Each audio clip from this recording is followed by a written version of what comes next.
Alliance versus 2011 International Champions, Na'Vi. Ladies and gentlemen, welcome back to game number 4 of the International number 3. What could be the final match of this entire tournament. Na'Vi is on match point. The Alliance on the back foot. They started off hot, 1-0. They won that game before the 20-minute mark, yet in games 2 and 3, Na'Vi had all the answers. The winner of this set takes home $1.4 million. And right now, for me, Lumi, it's been the match of the Wisp, because every game we seem to see something different. Na'Vi's giving away the Wisp. Alliance is giving away the Wisp. And here we go. This time around, the Alliance get it with the first pick. Yeah, the bans of games 2 through 4 so far has been exactly the same. Na'Vi says, don't want to deal with Chen, don't want to deal with Naga Siren, and Lion says, we don't want to play against Havosa's Lifestealer.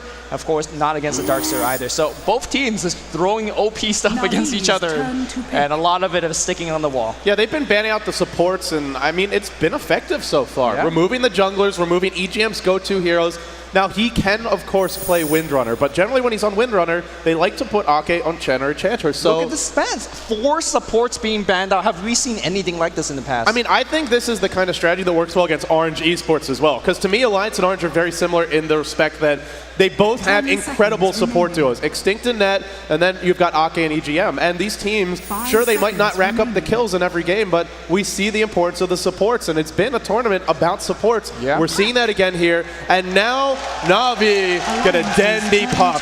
So it looks like a Funnick Batrider, a Havost Alchemist, a Dendy Puck. It seems pretty clear how they want to play these. They don't have any supports. Alliance, a Wisp, a Prophet.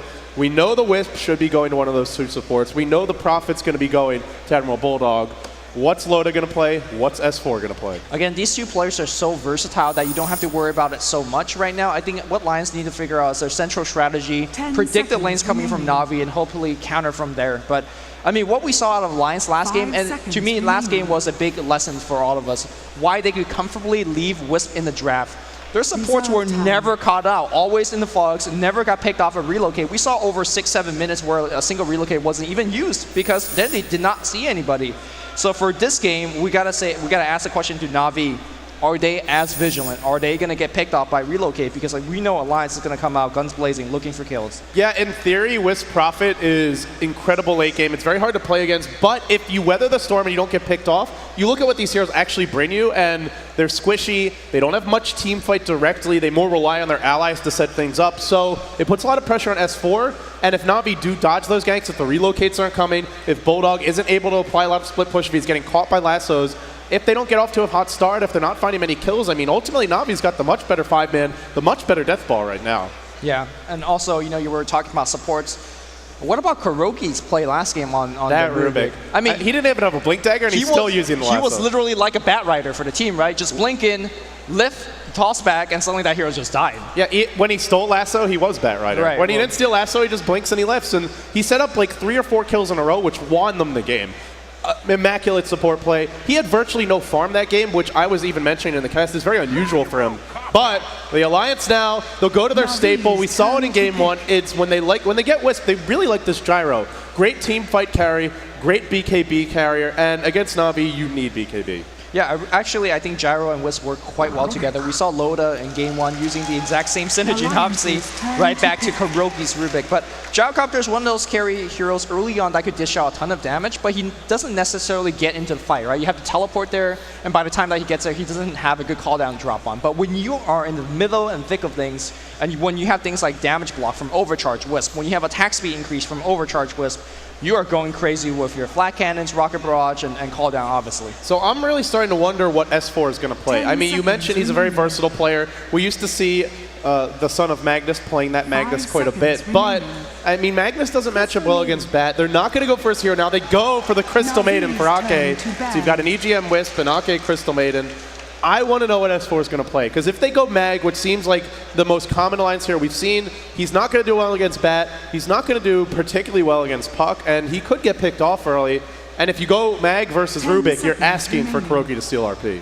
And if he doesn't go mag, then what does he go? I mean, Dragon Knight, Beastmaster, these heroes are going to lose the lane to Na'Vi. There is OD still in the pool, and OD just absolutely shuts down But it's Puck. so much. It's not an S4 hero. Like, Exactly. we don't see him play it That's at all. right. I mean, it's not yet Puck. It's not a Queen of Pain. It's not a mobile hero that has a huge impact on the team fight. All he does is perhaps Astral somebody or Force Staff somebody. So it's not an S4 hero, but in the sense.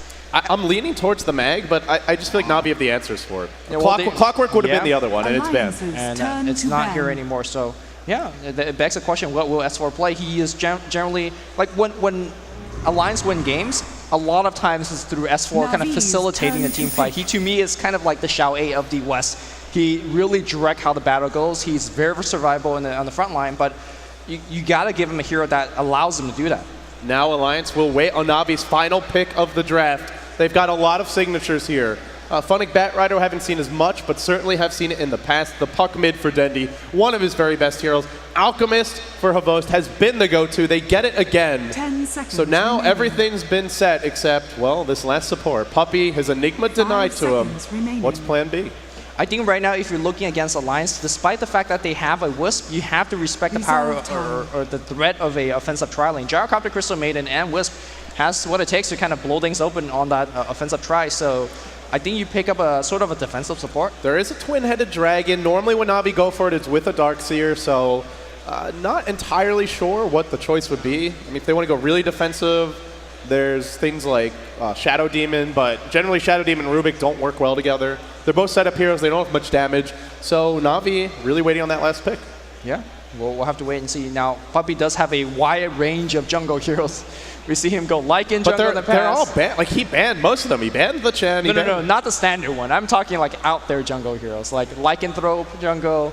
We've seen him jungle Shadow Demon in the past. So if he feels like his lane is okay, maybe he wants to get a little bit greedy. I think that's too greedy versus Alliance, because they will punish that. Yeah. They've got, like you said, the great aggressive tri-lane. I think, like you said, he needs a safe, stable laning support. Jakiro's an option. I mean, Alina's decent with Rubik, Leshrac if they want to push the tower early. If he goes for something greedy, that's something Alliance could just pick apart. Any possibility where S4 just says, Dendi, I saw you go Wisp last game mid. I'm going to take you right back in the same lane. A slight possibility, I suppose. I just feel like that means that Alliance really is too reliant on ganking. Like, if they go Wisp mid, then they're probably getting another support, and that puts so much pressure on their ganks, because as good of a carry as Gyro is and Prophet, well, Bane's the choice. There you go. Yeah. Safe, stable, defensive support. They are lacking AoE from these supports, and they both are highly dependent on level 6, but it'll be hard to find a kill on this tri-lane. Either Rubik or Bane can help you to disengage. I mean, keep in mind that Rubik does give you AoE in the sense of Fable. As more importantly, you can still easily Nova. You can easily steal Call Down. There's a ton of great spells that he could kind of But he pick at. needs the levels. Right. And that could be dangerous against Crystal Maiden. Yeah, it depends on how the lanes lined up. I mean, if Na'Vi gets a defensive tri-lane that is uncontested, you know Havost is going to get insane farm. You know that Rubik as well as Bane's going to get a little bit of jungle farm as well. I really like to see Alliance go back to their standard kind of your ancient stacking. Just slow it down, use the efficiency of the jungle, and the fact that they are so on top of every single pool and stack, and just slowly beat Na'Vi. And it's a Night Stalker. There's your tempo controller. There's your aggressive solo mid. A great ganker. Very hard to kill. The silence fantastic against Puck. Batrider as well. BKBs are now essential for Na'Vi, or Yule Scepter at least for Dendi. And game 4 is about to get underway. Na'Vi dropped game 1, took 2 in a row. They now find themselves 1 win away from $1.4 million. Alliance, well, they'll have to battle back. They got to win 2 in a row. Can they win 2 in a row? Your thoughts? Absolutely. They definitely can. You win this game, you go into the final match point with the momentum, with the advantage, and with the confidence to But take right the now, series. Na'Vi has all of that because it's their match point. They have a very, very stable draft. They have great heroes. They have Batrider, who, I mean, has been on and off depending who's been playing what, but he's still a huge hero. I think we're going to have to look towards EGM and see what kind of impact he's going to have in this game. EGM on the Wisp. Game 4 now underway. Here we go. Na'Vi so close. They can taste it. They can smell it. But they have not yet secured that Aegis for themselves. And on we go to introduce the players. S4 on the Alliance, the captain, the drafter. Heading towards mid is the Night Stalker, rushing the bottle. Ake, support Crystal Maiden. Alliance, they've been denied in the aggressive tri-lane in the past. They won't go for it here. They'll go defensive. Loda on the gyro. EGM, your support Wisp. Bulldog, the Nature's Prophet. And on the Radiant side, Na'Vi, a lot of momentum riding on them for right now. Havos, your Alchemist. Funnick, your Jungle Batrider perhaps. Dendi can be playing the Puck. Kuroki on the Rubik, that puts Puppey onto the Bane. We'll have to see where Na'Vi go, but it looks like both teams want to go defensive, so expect a very fat Alchemist right now. Yeah, at the same time, though, keep in mind that the way that Admiral Bulldog likes to play on the spot lane is send a couple of Treants, block the 2 camps early on, block the second spawn of that camp by 1 minute, and then go back to the jungle. So I think Kuroki as well as Puppey is going to have a little bit of difficult time finding early levels. Yeah, and these are 2 very level-dependent supports. Bane, Rubik, they need level 6 a lot more than other heroes like Shadow Demon, Earthshaker, Jakiro, who is somewhat level-dependent, but they still offer you AoE. They still offer you a lot of control with minimal levels. So if Bulldog is able to slow them down early, it could really limit their ability to impact the mid-game, put more pressure on the carries. And now Bulldog, he's going for his very standard build. Gloves of Haste, double clarity. He'll send his first 2 Trants into the jungle, 1 each direction, and then he'll simply look to block the camp. He'll do this again before the 1-minute spawn, and then, since at that point the camps only spawn once every minute instead of 30 seconds in a row, he'll head into the jungle and he'll rush the Midas. Yeah, Funnick's gonna be jungling as you said, and they do not want any camps to be blocked off, but these Treants are being really annoying. Yeah, he'll send 1 to block the camp, he'll send 1 to pull the lane back. So the lane is gonna push a little bit, at least for now. The camp is blocked, this camp, however, is not. And Funnick's jungling is not gonna be denied, so he's slowing down the supports, but Funnick should have an easy time of it. Yeah, Admiral Bulldog's one of the best players. You can do these like jungle shenanigans, and so far he is effective. Look at this creep wave with 8 creeps. It is slowly going to push in against Admiral Bulldog eventually. Yeah, he'll be resummoning Treants in just a second, 50 seconds in. He may actually miss this second block, though. No, he should just get it in time. Puppey can't sleep on both. So this camp has been blocked twice, and generally he goes right back into the jungle now.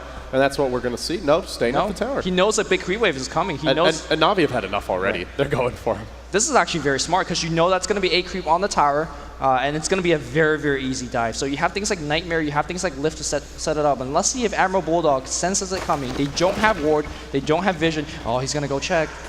Early boots for Havost. He's got to push this wave in. Doesn't have acid spray. These Treants are coming up the hill. They will see the Na'Vi supports. Just expert micro. He knows. He knows what Na'Vi wants to do against him. Yeah, he scouts them out. He'll back off. Bulldog playing cat and mouse here. So the trades elsewhere. It's a free farm Alchemist, maxing Greevil's Greed for Havost. Not rushing the Midas fully, though. When Loda rushes it, he skips Boots. Havost going for the more aggressive killing build. Might be able to run Bulldog down, but right now, Bulldog very defensive. He's getting experience off this lane. Yeah. You compare that to Funnick, he's not, but he is farming faster. He'll stack the jungle, he'll rush the Blink, so a very different approach from these 2 offlaners. We see a little bit of a tower damage on tier 1, but it's not going to be significant in any sense. Havost struggling to find a little bit of farm as, well, you're kind of between 2 towers, so in fact, he's being harassed here by yeah, he's taking tower shots as well. We'll have to wait for this next wave. From both directions, the tower's really working against him. He has a South here. He'll be okay, but he's being forced to use his regen early. Meanwhile, top lane, you're getting Wisp a lot of levels. EGM already hitting 2, so his level's not being denied. And actually, I think overall, I give Alliance a slight edge here, because if you have underleveled supports against Wisp, I mean, we know what happens. They just melt. Well, the thing is, if you see them, right? Again, last game from Alliance, they dodged most of the relocate gank. Let's see if Na'Vi support's going to do the same. Back in the mid lane, it's a lane that we haven't really talked about too much. It's going to be, ooh, Kuroki's here. Looking for a kill, but S4, Night Stalker, one of the hardest heroes to gank. He's got incredibly high base armor, already 6 and a lot of HP. Not going to be an easy nut to crack. They'll go in now, though. They hit him. Funnick's coming as well. Could be a first blood to Na'Vi. S4 falling fast. Not going to have a fast start. He is going to drop. Na'Vi, once again, a first blood going their way. And it's always on the mid lane here. And they force a Bulldog TP. That's pretty huge. Well, he's going to get a ton of EXP on the mid lane, so he should be okay. But I really like what Navi's been doing in this entire series. They just have a vendetta against S4 saying, we know you're a great player, we know you can facilitate a teamfight in the mid game, but we'll shut you down hard. Remember the first game on Beastmaster? 0-5-0. They have made so many ganks against S4, and this game, it's the exact same thing. S4 not getting too much done here, so far at least. S4 is so accustomed as of late to playing these tempo controllers mid that dominate the lane. The Puck, the Batrider. Lately in this series, we've seen him on the Beastmaster, we've seen him on the Night Stalker, we've seen him on heroes that aren't really as good at winning the lane, and Na'Vi are not only recognizing that and punishing him, but in terms of winning the lane, because Denny was already winning the lane, but they're also ganking him a lot, so it's really a 2-pronged assault. Ban out the supports and gank S4, and on the back of that, already gold, experience. I mean, it could be much farther in Alliance's favor, but instead it's pretty close. Yeah, again, Na'Vi has made the adjustment in this series. They have changed up the picks and bans. They have targeted different players. And Alliance need to answer. So far, they are doing the absolute standard. And it seems like the standard game is not good enough. So far, S4 though does have his basic items. He's farming okay. He's got Bottle, Magic Wand. The tier 1 mid did fall earlier, so he got some gold and gold off of that. And ultimately, Night Stalker isn't as item dependent as other heroes. Night Stalker doesn't really need a Blink Dagger. He doesn't need big items to initiate. And he can still have an impact simply by running around and threatening to gank. Remember, they do have Relocate. They've got the global lineup. Here we go mid. 3 or 4 man gank. All you need is a Dream Coil. Ooh, Orb's going to be used. Oh, they can't get in range yet. 4 heroes. Ooh. That's some hate on S4. They actually lift him, toss him back. No Nightmare, nothing. TPC's being coming from Wisp, and they'll back off. Yeah, now they'll tether up. EGM ushering them away, slapping down Dendi with some orbs. A lot of deaths, and, well, Alliance have the Wisp, so I suppose they should feel pretty good. So should we go to game 5 now, or? I think we'll play it out, Lumi. Okay. I think we'll play it out. Fair enough. One thing to point out here is Loda's skill build. If you can see that he's actually maxing Rocket Barrage, and that goes back to the playstyle of Wisp and Gyrocopter. He knows he's going to be in the middle of the fight. Back in the mid lane though, Dendi dropping low, but he should be okay. But yeah, Gyrocopter, he knows he's going to be in the middle of the team fight. He knows that magical damage is going to be intense, so that's a spell that you definitely do want to max when you have Gyrocopter in team. Havost is free farming. Havost is up to 2k gold. We've seen him normally, he likes the treads into straight Shadow Blade. He's been opting to skip the Midas most games. If he wanted a Midas, he'd already have it, so we'll just have to wait and see what he goes for. There is always that Battle Fury build, but against such an aggressive ganking lineup, it seems pretty greedy. Yeah, maybe you think he's straight rushing a BKB? That seems like overly defensive for Havost. Yeah, I don't think so. If he wants to go for that, I imagine he'll stop off at the treads, the phase boots, and to me, it's most likely a Shadow Blade, but it's interesting to see that he's holding on to his gold. Seems like he wants to keep his options open and isn't really sure what kind of game we have in front of us yet. Well, at the same time, Dendi has been pretty active on the bottle crawling on the mid lane, so maybe he just haven't picked it up. But we'll see exactly how it's going to go.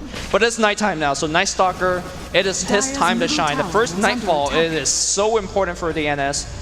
And we'll see whether he's going to get his moves. Yeah, you can already see Night Stalker in the nighttime, as you might expect, has superpowers, right? He's got great vision, whereas a lot of other heroes can barely see at night. So S4 will see you, and you might not see him coming. No one on Na'Vi, well, actually Puck, I believe, does have pretty good night vision, but overall, S4 could get the jump here. One way to deal with the Night Stalker, though, is simply to group. If you're all together, then there's no one to gank, and he can't do much to stop pushes. He's not particularly dangerous with farm compared to other mids, so Na'Vi, they'll say, great, you pick Night Stalker. Come stop our push now. Good luck with that. The tier 1 falls bottom. Na'Vi, first blood, second tower, and now, well, gold. Got you heading their way. Experience, though, still very much in Alliance's favor. Despite the fact that Na'Vi has pushed down tier 1 tower, keep in mind that they're doing it with 4 or 5 heroes on the bot lane. Meanwhile, up top here, we see Loda pushing in. Meanwhile, mid lane, we see S4 crushing the tower. So, despite losing at tier 1, I think Alliance is actually ahead. But if they successfully get this tier 2 without spending too much time, then all of what I said goes out the window.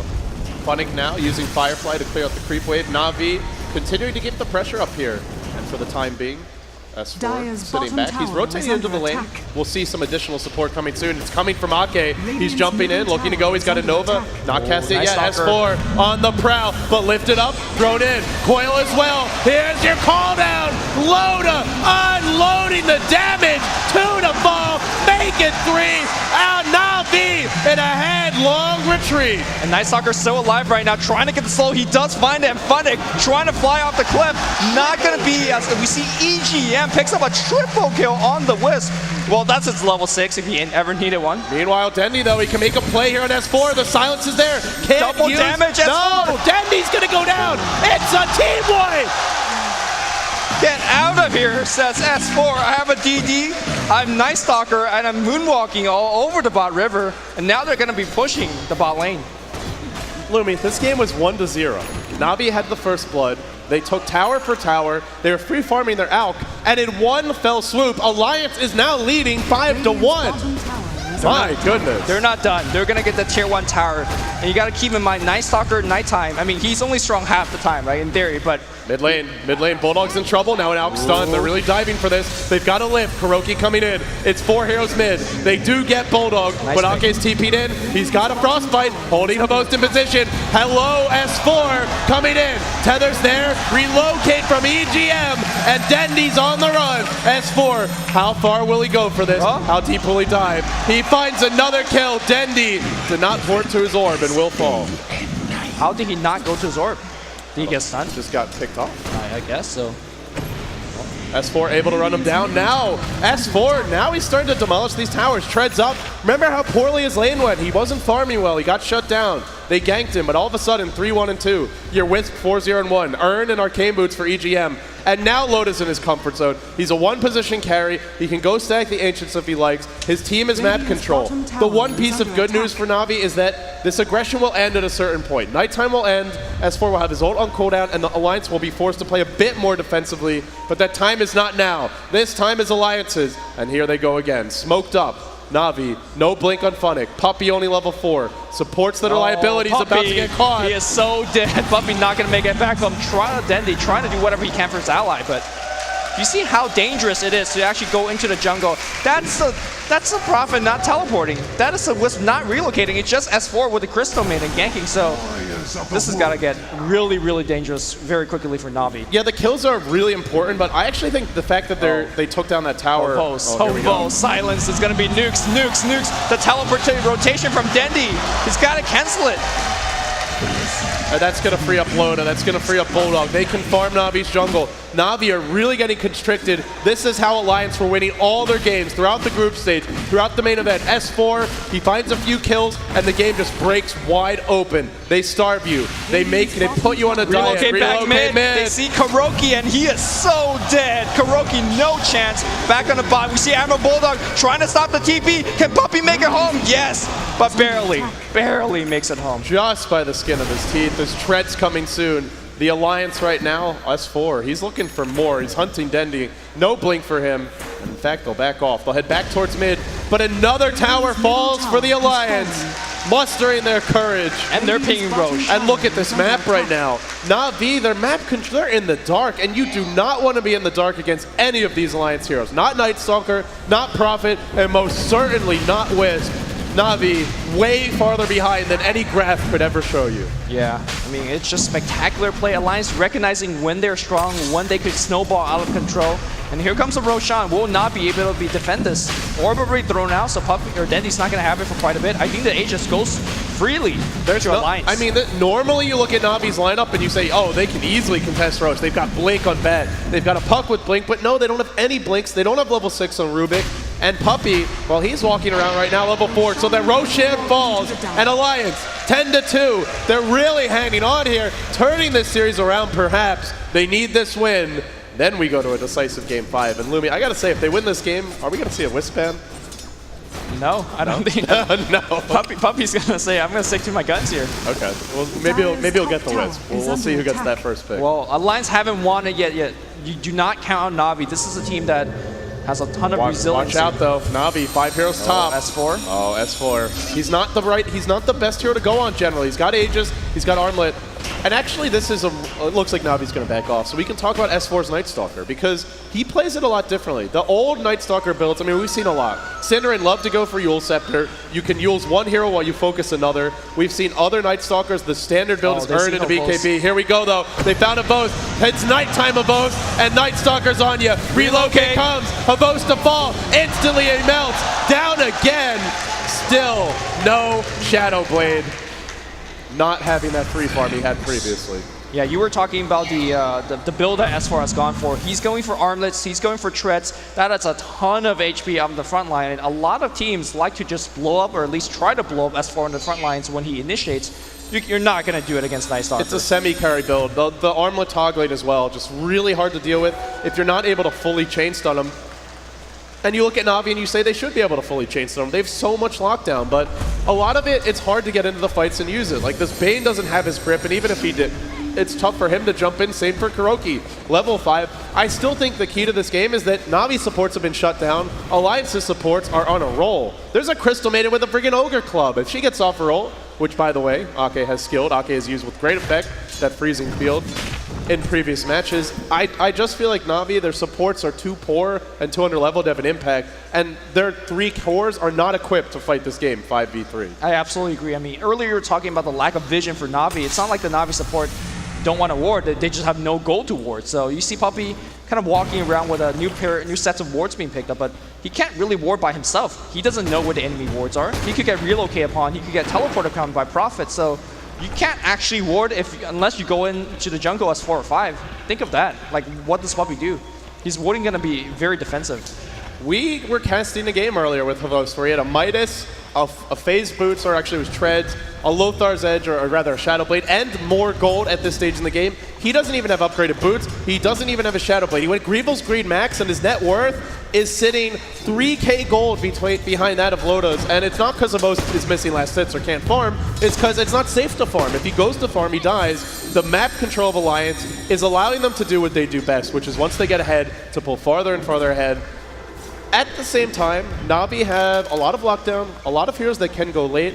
I don't feel they're 100% out of it, but it's like right now, Alliance probably 80-20, 90-10 that they take this. Yeah, it's definitely not looking too good, but at the same time, keep in mind that Night Stalker, again, only efficient like half the time, not counting his ultimate, obviously. So right now, we don't see too much aggression from Alliance because of that. And I think right now Na'Vi needs to get something done, whether it's setting up a gank, whether it's just passively farming. It seems like they have chosen the latter. Loda now has a BKB, and now if you're Na'Vi, you need to start worrying about your physical damage. They'll need to secure some, but here we go. It's a smoke gank. Ake, EGM, S4, they're all here. Oh, remember, Kuroki. the night everyone can get here quickly too. Kuroki right into the middle of them. Look at him melt! No chance, no way out. He'll take a spill. That was too easy. That was too easy. That was way too easy. I mean, how is Kuroki going to make the spectacular plays of last game when he dies that fast? It's nearly impossible to do anything as that Ruben. Yeah, you were talking about Na'Vi needing some physical damage. I mean, there is none aside from Havos, who has some. But if you look, he's got 900 HP. Like even in Chemical Rage, he's got 3 armor. He is not going to last long. Right. I mean, you imagine, when the fights are coming out, he's going to have something like a BKB. Maybe if he's going to have an AC. But if you look at the build that Loda's going for, he has a ton of tank. I mean, once he finished the Helm of Dominator, he's going to have like things like 18 armor, magical immunity. He's going to be shooting with lifesteal. And of course, let's not forget about Overcharge. That thing blocks a ton of damage as well. Nighttime is available for S4. He's level 11. They took the tier 2 top. Na'Vi, the map feels really claustrophobic right now. They've got their blink on Funnick. The blink's out on Dendi. They have a smoke. They want to be fighting with these heroes. They want to be finding kills. So much aggression in this hero composition, but the way they're playing, very passive. As they roam around, they're spotted by dire observer wards. Alliance know where Na'Vi are, and if they do want to fight, they still have this Aegis. It is going to expire pretty soon, but with 1 minute to go and a BKB up on Loda, I think it's go time for the Alliance. Na'Vi, their backs are against the wall here. Well, it looks like we're going to see a deep roam. I mean, a Crystal Maiden solo roaming into the enemy sticker shop. Yeah. This doesn't happen. Like, she's not afraid because if she gets jumped, there is relocate, there's TP. So this Crystal Maiden's actually running with 4 of her allies. And here we go. They want Havos up top. He's got the Shadow Blade and Azure Detection on the Dire. This is like watching a Cocker Spaniel run up to a Doberman and just say, I got you, man. Here we go. Havos, he's Shadow Bladed up. Aegis soon to be reclaimed. They have Sentry Wards, but Havos juking the trees. He's got a TP. He's Quelling Blading through. Not TPing out yet. He'll dodge the gank, so nice movement by him. But again, Alliance aren't investing too much in that. They smoked, but Bulldog's farming. They always have relocate, so Loda's farming during this time. When they go for ganks, they don't have to invest as much as Na'Vi. Right, and even if those ganks fail, that's okay because Na'Vi's constantly farming as 4 or 5, so they're definitely losing out in terms of gold.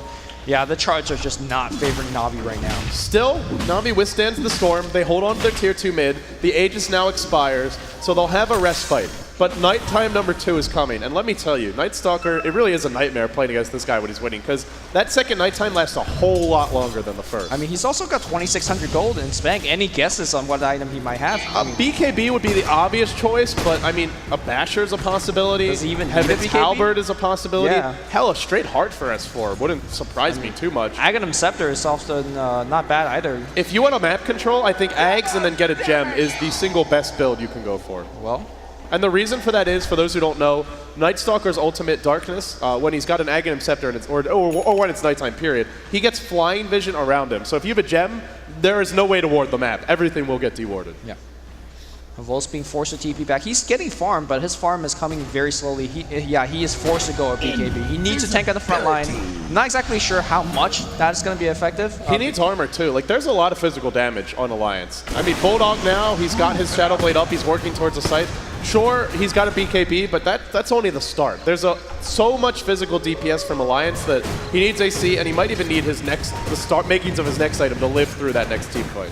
Here comes S4. He's roaming again by himself, but if he finds a good one, he's going to be expecting a relocate. He's expecting a TP, checking all the obvious kind of neutral camps to find one. But again, Na'Vi forced to rotate S4-R5. They're smoked up as well, and if that smoke breaks, they will know if this hero's nearby. Again, I just want to point out that every time it's nighttime, Na'Vi are playing differently. When it's nighttime, they roam as a pack, they don't farm on their own, they're playing more defensively, and if they go for aggression, it's as 5. Whereas Alliance have that option, or they can just farm. So Na'Vi all grouped up, farming one creep camp, while Alliance spread to the winds from the entire enemy jungle, also push the lane. They've got a mech now on EGM. He's level 11, he's not an easy kill, and I think we're going to see a tower trade. It's a tier 2 for Alliance, a tier 1 for Na'Vi. And taking this tier 2 for Alliance, the Roshan control for Na'Vi, already weak on the Radiant, gets a lot weaker. In fact, Alliance could even defend their tier 1 up top because all they have to do is TP S4 in, and then just relocate. And already he's TPing. They're going to defend and they're going to take the tier 2 bottom. And Na'Vi either back or they might just get wiped. They have to back now. Like, they don't see Night Stalker on the bot lane. There is an observer ward here, but S4 is so far back that even if they want to go on him, there's just no way. Right, they see S4, right? So they just have to back. They can't even take that tier 1 tower as 5 players. That is how far Na'Vi's behind. Yeah, again, it's one of those games where if you don't know how Wisp and Prophet work, you look at it and you just think, why are Na'Vi afraid of one hero? But it's not one. It's really their entire team. Between Relocate, the Prophet TP, suddenly it's 4. One more TP's in, it's your entire squad. Now the tier 2 falls bottom. They defend their tier 1. They take a tier 2. It's been all Alliance all the way since about the 6-minute mark. 20 minutes in, leaving 12-2, striking back in game 4, and well on their way to forcing a decisive game 5. I mean, that just speaks to the power of one single engagement. Normally we think, oh, early game engagement, you lose a fight, you know, you have a lot of time to make a comeback, you only lose like your outer tower, but it was a 1-0 start in favor of Na'Vi. In fact, first blood against S4 in the mid lane, and suddenly, after a 5-man wipe, the game just changed, right? Now Na'Vi have to play defensively. Yeah, just look at where their heroes are. They're usually at the base. If they're leaving the base, it's S5. Alliance, they can farm, they can split push, they can gank, or they can do this. 30 seconds before Roche is up, say, we're not going to wait for the Roche. We're going to force the fight mid now. Glyph is up for Na'Vi. They've got a blink on Dendi. They've got Kuroki with his level 7. So Puppey has Fiend's Grip. They've got the makings of a team fight, but is it really enough? It's not tough enough to say. Yeah, Loda's got a BKB, S4's got his BKB being delivered, and with these two on the front line dishing out a ton of damage. Yeah, you can't go on these guys and you can't ignore them. Rock in a hard place right now. Na'Vi caught between them. Well, BKB now complete. Alliance really forcing this mid fight. The Roche, they'll go back for it. Once this tier 2 falls, the way lies open, and it will be denied. Nice. Great play by Dendi, but I mean, the bigger thing is the tier 2's now down mid. Havos. He can't be. He's got a BKB. There's actually no way to cancel it. So if he just TPs out in time, he should be okay. Oh, Shadow Blade does coming out. He's got a BKB. He's got a TP right now. He did not. Oh, the right clicks. Oh God. Oh God. Yeah, not popping Chemical Rage. The extra HP and regen. It almost cost. And that's what I'm talking about. That physical damage. Right. You can see it right there. I mean, that was too close for That was scary. That's with S4 not having any big damage. Just Armlet, which is big, but he hasn't gone for like the pure damage item that comes next. Be it the Basher, the Abyssal Blade, the Desolator, I mean, whatever he wants to go for. Then he really packs a punch. And into the Roche Pit the Alliance go. Eagle Horn up on Loda. Feeling like an Alliance tempo. Feeling like an Alliance game. Not over just yet, but this Aegis, it's big, and they're about to get it. And Na'Vi knows they can't really do anything about the Roshan. But I don't think they can push either. They can't. Aki just TPs in, and if you see Aki, with this ward they do see it, you can't push. Yeah, like a single Crystal Maiden is defending against 4. Yeah. Crystal Maiden is scaring off. Well, obviously it's a relocate, it's a follow-up TP. Right, but at face value, it's Ake scaring off the entirety of Na'Vi. Roshan will fall, Aegis on the Loda, and now Alliance one big step closer to taking this game. So if you're Alliance, you're close. You have your BKBs, Butterfly's coming soon on Loda. Do you just sit back and farm? Do you force the fights now? How much more do you think they want to wait? I think a lot of it is being dictated by the Nightfall. I mean, we generally don't say something like that in a lot of professional games, but you have Night Stalker, so you definitely need to plan something around that. And obviously, you have to kind of intertwine with your Aegis timing as well. I think they have enough items to go right now, because if you look at Na'Vi, sure, they have decent team fight with a, let's say, good Alchemist stun, with a Puck Dream Coil. With so many BKBs available on lines, they don't really have to be afraid of anything. They could just charge right in. Yeah, Firefly just used Alliance. If they wait this out, S4, or rather Funnick, is going to have a hard time getting into the fight. We'll see if they actually commit. S4, onto the high ground he goes, toggling the armor. Now he turns it off. No leap yet. Funnick, Firefly will soon fall.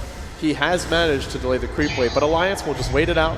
They haven't even brought Bulldog to the fight. Ultimate Orb up, now he'll TP in. Could pressure bottom. He's pressuring top though. He's looking to force this. I think Alliance, if they just get a buyback out from Na'Vi, you just back off and you keep on farming. Well, the one thing that they have to be careful about is Funnick. If Funnick gets a Blink, Lasso, and then Force Staff, there is no way. Habos coming in. Alliance, they don't have a gem. Actually, they do have a gem on EGM. S4 just doesn't care. He gets stunned and he keeps on rolling. There's no glyph. This tower's falling soon. Kuroki, something stolen. There's no Force Staff backwards. You gotta kill EGM quick, and they will not. Back. The mech coming out, the call down comes down. Habos trying to right click, but he just does not do any damage. S4 double melting. Kill for Loda. 3 on the deck. Habos not gonna win this fight. Not against Alliance. Their full might unveiled. They take 4. They only lose 1. This is Rax. This might well be game. 16-4. 25 minutes in. Na'Vi getting smashed. Yeah, they lost a Crystal Maiden, they lost a Wisp. Wisp bought back and relocated back in the fight, but immediate Rax. In fact, Dendy trying to make some play. Dreamcoat used Lotus dropping low, but lifesteal and armor, as well as HP from the BKB says no prob. Yeah, that was a really nice play by Denny, because if you can at least pop the Aegis there, it's a pretty safe play. He's going to be able to jump out, but not able to do it. So the top Rax will fall. Range to melee. Alliance are really on a roll. They're feeling hot. Yeah. I mean, Na'Vi, I'm not exactly sure how they're going to make a comeback, but it's got to come through from Havos. And Havos dying in these team fights and not picking up any kills is an issue. In fact, in that most of the team fight, he tried to focus on the Ake. The Crystal Maiden could not get the kill. And by the way, Crystal Maiden's going for a BKB. And when she gets a BKB, I'm going to lose it because we're going to see some fireworks. Yeah, I mean, actually, they did kill her there, but it took so long. Right. It's like, is it really worth it? Probably not. S4 in the front lines. He's got the gem now. BKB off cooldown. He's got a haste as well. If Na'Vi got to run, they're screwed. They already are. But here we go. There's 3 minutes to go on this Aegis. Silence thrown out. Funnick jumping in. Does catch EGM. EGM, no buyback. If he gets caught, could be bad. Low, but Max up. Puppy just gets smacked down. This Puppy will fall. Dendy next. S4 out of control. And it looks like possibly the end. 3 dead. Double buyback from Na'Vi. Just giving too much ground here. Dendy leaping in, jumping out. Still no reward. They got some chain stun, they got some lift. Kuroki trying to fight against everybody. Kuroki though can't tank it up. Lotus dropping low as well. That's a 2-man coil. They want Ammo Bulldog, but Lotus gonna get dropped. They spent a lot to defend this. A lot of buybacks another buyback coming out here. Ammo Bulldog gonna get focused. Navi's gonna make a successful defense. Oh no! Lotus alive. Can they lock him down? They need a stun. Nothing there. He slept. They prep and they wait and they get the gem as well. If Na'Vi hold, now it becomes a big fight. But Havos falling fast, not dead yet. There's no Fiend's Grip. Now Lotus tries to run. Oh wow! I think they might actually do this. There's a Wisp relocate. Too late. Lotus dead. 21-9. Na'Vi hanging on for dear life. But Lumi, they spent a lot there. They spent a lot, but it's definitely a ray of hope as Na'Vi wins. That is their first team fight they won in 27 minutes. So buyback be damned, they got to get something going their way. Let's quickly check out what they have made out of that team fight. Funnick up to about 1,600 gold. Puppy spending buybacks, got nothing. Dendy's picked up an enemy gem and has an ultimate orb. So if he ever picks up a Hex, perhaps, maybe we're going to see some signs of life. Kuroki obviously has a support and also dying quite a bit. Not gonna have too many items. Yeah, I think Alliance just got a bit overconfident there. Na'Vi didn't spend their buybacks right away, and they felt like we can just force this fight and win the game right now. You know, they're anxious to get to that game 5. They're anxious to have match point for themselves, and Na'Vi held their buybacks for a while, used them when they knew they could secure kills. Na'Vi played it really well, but for Alliance, they're normally such a patient team. I mean, you can tell. This is the Grand Finals, man. Everything's on the line. Right. There is a gaping hole in the Alliance strategy, and Funnick has kind of exploited it twice, which is if he jumps in, lassos one, and force that backwards, there's no stopping it, right? There's really no real stuns that could actually stop that movement. He's been focusing on EGM every single time because he gives his team so much. He gives his team overcharge, which is 20% damage reduction. He gives them mech, he gives them a ton of healing. So Wisp is a person that you gotta focus, but at the same time, you have to have enough burst damage. He's been surviving these team fights. He's been meching, and once he gets his off his mech, you have wasted way too many nukes, you have wasted way too much right click. So the focus fire on EGM has to be perfect. Yeah, it's been great. Funnick's found a lot with minimal farm, with a hero that is a bit squishy at this point. His timing's been impeccable. Still though, Alliance, that next Roche is coming, and this next one's gonna matter a whole lot more. Because now Loda is one item away from being God in these fights. Once he gets Satanic, there's just no killing him. I mean, I just don't think they have the damage yet. Maybe if they lock him down before he BKBs, maybe if there's no Wisp relocate to save his life and turn around, but then you give him an Aegis and they gotta kill him twice, and that is very difficult. Yeah, take back what I said about Flaming Lasso. That is not an option anymore because Admiral Bulldog's got a Cypher Vice. So he blinks in, you lasso the Wisp, yeah, he's gonna get hexed, and Bat's gonna get focused. And like you said, he's not tanky at this point, so Admiral Bulldog and the rest of Alliance is just closing the gap, and I don't know where Navi's going to find some wiggle room, but they need to find something. Yeah, I think we're going to see them just settle down, maybe go for a relocate gank, but if there's no easy, safe kills, they'll just farm until the next Roche. They've got the positional advantage for it. They have a lane of Rex down. You can see that right now they see most of the map. Navi sees maybe a quarter of it or so, and a lot of their jungle is completely dark. Alliance, map control solid. Roche should be advantage to you. And with the BKB on Loda, it's hard to actually go in on him. If you go in with Bat, like you said, you just get scythed up. Alliance, patience from them. Now, a BKB coming for Ake. And we've seen him have some amazing freezing field. So don't be surprised if Ake is the secret MVP in the next team fight. I'm expecting 3 cheers for Ake once he picks up the BKB because we don't see BKB Crystal Maiden a lot in pro games. So yeah, it's a rare treat. Yeah. And the thing is, you cannot blow Fiend's Grip or Lasso on Ake in a team. You could. Not in a team fight. If you find a pick-off, that's fine, but if you blow that on him in a team fight, that means that the Night Stalker, the Prophet, the Gyro, the real damage dealers, or usually the real damage dealers, are just going nuts. Right. So very, very huge item pickup here in the form of Assault Cuirass really allows Alchemist to tank at least respectively up in the front line. Still can't really deal with the right clicks coming out eventually from the Admiral Bulldog, and definitely now from Loda, but once he gets his Basher, or maybe even he's forced to go MKB at this point, considering that there is a Butterfly, whatever item he goes next is going to help him to really stay in the front line and start killing EGM, because I imagine the Bat Rider Initiate will still go to him. I'm really curious to see what S4's next item is. He's up to 3,000 gold, and there's a lot of different ways to take Night Stalker. If you want to go for more of a carry build, then you can go Assault Caress, you can go Basher. Desolator is a decent, but I think something that helps him tank and dish out damage is probably ideal here, since Na'Vi are going to go on him if they can. So what about something like a Heaven's Halberd? You're dealing with a one... Yeah, there you go. That's 3 cheers and then some for Ake. Give the Crystal Maiden a big BKB. The little Crystal Maiden that could. But back to S4, back to the good stuff, right? I mean, what about something like Heaven's Halberd? Because you're dealing with a one-row carry lineup. He's got BKB though, so sure. Disarm not going to help you. He says, all right, forget the... I know you got BKB. I will raise you with a Basher. I think this is the better choice. Yeah. Because there's no evasion on Havost right now. All they really need is one Bash in the team fight. And Havost, if he dies, I'm sure you can buy back, but you're probably buying back without Chemical Rage. You're buying back when your team's on the run. Fight's going to fall apart. So you get the Basher, you pray for one good Bash, and that could very well be all she wrote. I just want to point out that Na'Vi have actually managed to stem the dipping in the gold graph. It's a close to a 20k gold lead, but it's not getting worse for them. It's plateaued a bit. Perhaps the makings of an epic comeback. Yeah, if they come on to win this game. Hold your thoughts on that one. Yeah. Hold your thought on that. They need a lot. There's a lot ahead of them. They've probably got to win 2 or 3 good team fights, but this is a lineup that can really scale. Dendi could get a Scythe of Ice. Havost can get a Super Basher, his Abyssal Blade. Your Rubik for Krogi, Blink Dagger, Force that. If they do win fights, they've got a lot of room to grow. It's not like they're running out of options in terms of late game. Yeah, the reason that why we don't see the gold graph dipping as much is because, first of all, Alliance is not really taking over the enemy jungle just yet, so Na'Vi is still finding some tiny bit of farm there. The other thing to talk about is that top lane, the fact that this Rex, we see 20 gold creeps being pushed towards Navi's side, and that's. But they're really not 20 gold creeps because you have Greevil's creep. Exactly. So that's keeping him out as well. And you got to keep in mind, Alliance is never going to see this particular creep wave because the creeps on the other side are bigger. So it's always going towards Navi's side.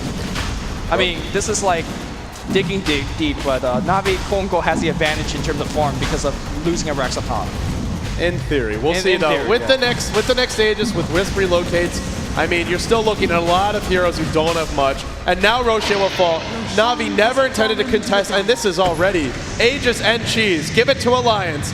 They're close. They need one good push, one good fight. If they take 2 lanes of Rax, Navi pretty much out of this game. Right, yeah, right now Navi simply just do not have enough damage output. In fact, everybody from Alliance could just like right-click with their BKBs and they probably would just straight up out-damage Navi. And yeah, that's the tactics they did. They will glyph and they will TP for this Rex. Havos, you need to get the hell out of there. He gets the tower, now can he get out? Relocate comes, he's got a BKB. They head the wrong way, they're not gonna find him. Great juke by Havost. He takes a tier 1 top and keeps his team alive. He's also, by the way, got a Demon Edge. Are we looking at MKB? No, there's a butterfly up, so. Should be MKB. Yeah. We can always pray for Sorry, it. I thought you meant Divine. Not yet. We can always pray for one, but not going to happen. Well, they do mid lane, Havost. He's Shadow Bladed up. It's not going to wear off too soon. Do you perhaps think that? Oh, they knew. How did they saw me? Like, how did they know that he was there? Well, they thought he was close. Uh-oh. Ake's got a DD. And the thing is, he's got an Aegis. BKB does remove the double damage, but he doesn't need BKB. It's go time. Okay, yeah, they're going down mid now. Navi, they're going to have to really force this. I mean, if they don't, Rex is down. How do you stop Loda? They don't have buybacks, by the way. Just the Batrider buyback for Funnick. So maybe he jumps in, dies to slow this down, and then buys back, but we'll have to see. Here comes Loda.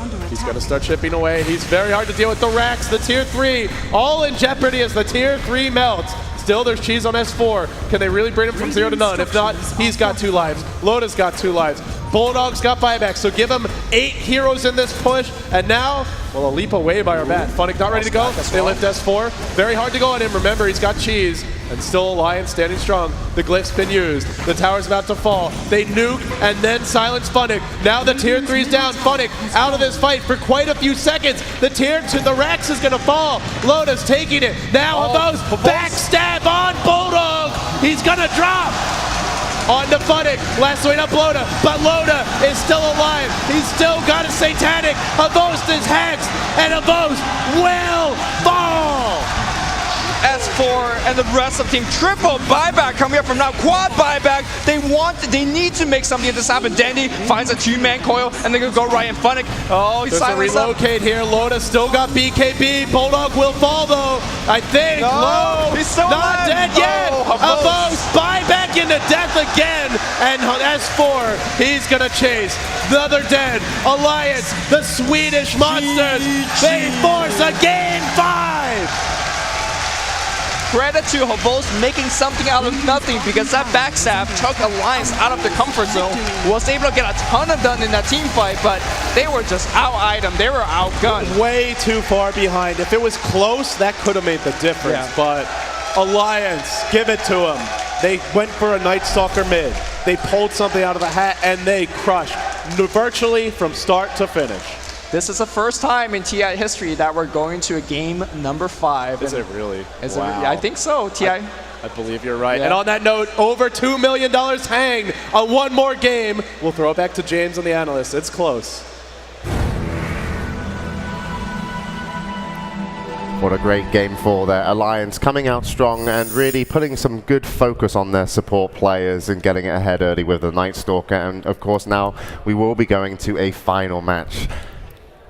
Pretty amazing stuff. What did you make of it? I will actually be handing in my resignation after this, because I did not think they could come through with those picks against what lineup Navi had. Really? I was sitting here thinking, wow, Navi really got a dream of a lineup. And Alliance, when they picked that Night Stalker, I was so torn on it. I was like, they need a gank a lot, but it's not going to happen. I thought their last hope was picking a Magnus now that they had banned out the clockwork, but they made it work, and they made it work big time. Yeah, I was very surprised that they could come back. I think, didn't S4 get first blood, and then they... Well, okay, yeah, go on. Yeah, he did. S4 got first blood versus the Night Stalker. That's right. But like, I just think I just think like S4 in terms of shutting him down early. like wasn't the big deal of the early stages. Sorry, go on, continue. Jacob and I are still confused. You're confused. What did I do? Nothing. Continue. Oh no, I please. just said S4 got the first blood against Night Stalker. Yeah. Sorry, S4 didn't kill himself. Yeah, generally, into Night that. Stalker, if you get behind, and especially after first night, it's just over. Yeah. Like it's such a risky hero to pick, and I didn't think that they would utilize it, especially against this powerhouse lineup that Na'Vi showed. I think this is one of the first times we can actually say high risk, high reward in this tournament, because that's exactly what that pick was about. Getting the Night Stalker, they had to do everything in their power to just gank and keep Na'Vi contained, and they did exactly that. Okay, I know you're a great commentator.